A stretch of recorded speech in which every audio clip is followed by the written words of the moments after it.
که یو سړی پښیماني ونه کړي او پښیماني نه بغیر روژه ونیسي، نو آیا د دې والا روژه کېږي که نه کېږي؟ نو دې سره د دې والا روژه کېږي، خو د سنتو نه خلاف دی. خو څه عذر وي بیا جایز دی. که بغیر عذره بغیر د پښیماني نه روژه نیسي، نو دغه روژه بیا صحیح نه دی، سنتو نه خلاف دی. دویم، که یو سړی په سګرټ، نسوار وغیره سره روژه ماتوي، نو آیا دا څرنګه طریقه دی؟ ټیک دی، ورسره روژه خو ماتیږي، خو د سنتو نه خلاف دی او بل دا څه بهتر هم نه دی. ځکه حدیث کې راځي نبي کریم صلی الله علیه وسلم به یا کجورو سره روژه ماتوله او یا به په اوبو سره، که کجوري نه وي نو بیا اوبو سره ماتول. او بهتره خبره دا سړی روژه ماتوي نو په کجوري سره ماته کړي. دا معدې دپاره هم د ډاکټري اصولو سره هم ډېره بهتره دی.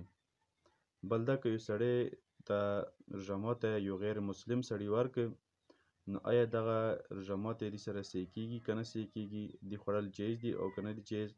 نو بالکل صحیح کېږي او جایز دي. بل دا چې په روژې کې د ماښام لمونځ څه ټایم کول پکار دي؟ نو دې روژې د حدیثو کې هم راځي چې کله روژه وي نو په رمضان کې بیا د ماښام لمونځ وروسته کول پکار دي. اول روټۍ خوړل او 15-20 منټ هغه نه پاس دی بیا لمونځ کول، چې سړی بیا توجه روټۍ او ټیکا طرف ته نه وي او صحیح الله تعالی طرف ته توجه او دهاني برابر وي. بل دا که یو سړی په روژې کې انجکشن ولګوله، نو روژې کې کوم قسم ته انجکشن وي، په هغه په رګ کې وي او که په مټ کې وي او که ډریپ یې وخېجول، کوم قسم انجکشن وغیره وي، نو په دې سره دې روژه نه خرابېږي، صحیح کېږي. بل دا که یو سړی د بواسیرو دوایي وغیره لګوي، نو دا هم لګولی شي. بل دا که چا په غوږ کې تیل واچولو یا یې په غوږ کې دوایي واچوله، نو په دې سره د دې والا روژه ماتیږي او خرابېږي. او که په غوږ کې په غسل سره یا په لمبلو سره اوبه لړلې، نو په دې سره روژه د دې والا نه ماتیږي، خو دوایي څه واچوي دوایي سره ماتیږي. بل دا که یو سړي په پوزه کې دوایي واچوله، نو دې سره هم د دې والا روژه څه دی دا ماتیږي او خرابېږي.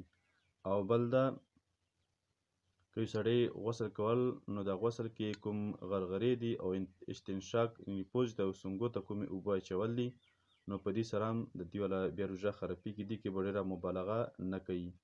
او بل دا که روژې حالت کې یو سړي سر باندې تیل ولګول، نو یا یې په ږیره باندې ولګول یا مخ باندې ولګول، نو دې سره د دې والا روژه نه خرابېږي او نه ورسره ماتېږي. بل دا که یو سړي په روژې حالت کې سترګې تورې کړلې یا یې په سترګو کې دوایي واچوله، نو په دې سره هم د دې والا روژه څه دی دا نه ماتېږي او د دې روژه په خپل ځای باندې برقرار پاتې کېږي. او بل دا په روژې حالت کې مسواک وهل څرنګه دي؟ روژې حالت کې مسواک وهل صحیح دي او جایز دي. او که د دې والا کوم د مسواک والا کوم ریشه دی، یعنې د کوم د پوټخې وغیره وي هغه تیر شول، نو په دې سره هم روژه نه ماتېږي. خو دا دی چې قصدن به نه خوري او نه به تیروي، او که تیر شو څه خپله، نو دې سره روژه دې والا نه خرابېږي. بل دا د روژې په حالت کې د غاښونو نه وینې تلل، دې سره روژه خرابېږي او که نه؟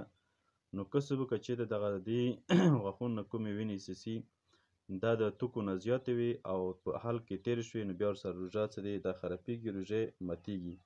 او که توکو نه کمې وي، یعنې توکې زیاتې وي او دا وینه چې دی دا کمه وه، نو بیا ورسره روژه نه خرابېږي او نه ماتېږي. بل دا که یو سړی په روژې حالت کې داسې یو شی په خولې کې ول، څه مطلب هغه د سریخ والاوه، بیا هغه نه پس د خولې سره لنده کړي ژبې سره او بیا یې په څه شي باندې لګوي، نو آیا دې سره دې روژه خرابېږي که نه؟ نو که د کوم د سریخ والا شی دی، د کوم کاغذ وغیره وي پاټي، نو دغه دې خولې کې که او بیا توکي نو بیا ټیک دی. که خولې کې د سریخ والا پاټي وغیره خولې سره لنده که ژبې سره او بیا توکي تو نه کړلې او تېرې کړلې، نو دې سره هم د دې والا روژه بیا ماتېږي، خرابېږي. بل دا د ګرد غبار دوړې شولې یا د ګربتي والا کوم لوګی دی، که دغه تېر شو دې سره روژه ماتېږي او که نه ماتېږي؟ نو که قصدن یې دغه تېر کړ، نو بیا ورسره ماتېږي او فاسدېږي. او که قصدن نه و، نو بیا خیر دی، جایز کېږي. او حتی تراوسه په جوماتونو کې کوم په روژو حالت کې رمضان کې کوم ګربتي لګیږي نو په کار دی کوشش وشي چې دغه نه اجتناب وشي، دا د روژې کې مه لګوي په جوماتونو کې. بل دا که په خولې کې مطلب بیماري او خوله خوږه وه، پخه شوې وه یا یې غوښ کې درد و، نو په دې کې که څه دوایي په خوله کې کېږدوله، څه زیات د سختي د وجې نه څه ډېر تکلیف وي، نو بیا دې سره هم روژه نه خرابېږي، جایز کېږي. بل دا په روژې حالت کې د انداسه، ټوتپیسټ، مسواک وغیره د څرنګه دي، نو که په روژې حالت کې د انداسه ولګوله یا ټوتپیسټ و، نو دغه څه نه دي، دې نه احتراز پکار دی وشي، مکروه دي لګول، دا مه لګوي.